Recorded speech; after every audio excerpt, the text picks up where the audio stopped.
110 টাকা ওটা।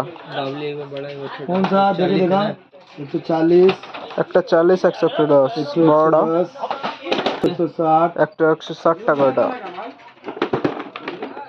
450 450 का 80 টাকা 3 नंबर 60 रुपया 60 रुपया।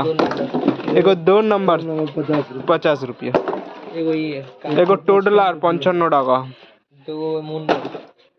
227 रुपया। 227 বন্ধুরা একদম কম রেটে হবে। দেখো তোমাকে আমি দামটা দেখিয়ে দিচ্ছি, দেখো 450 টাকা। স্প্রে আছে, গেট ওপেন, হেভি গাড়ি, একদম খুব ভালো গাড়ি, একদম কম রেটে হোলসেল রেটে হবে। আমরা যদি কেউ নিতে চান আমার কমেন্ট বক্সে সবাই মিলে কমেন্ট করো, আপনাদের কিভাবে নিতে হবে না নিতে হবে প্রসেসটা আমি বলে দেবো, ঠিক আছে? দেখো 110 টাকা, এত কম রেটে কেউ দেবে না মাল। দেখো মাল হেভি আছে, রিমোট গাড়ি 4 চ্যানেলের আছে, 110 টাকা, তো কম রেটে কেউ দেবে না। যদি মাল লাগবে তাহলে বলবে, কমেন্ট বক্স খোলা আছে।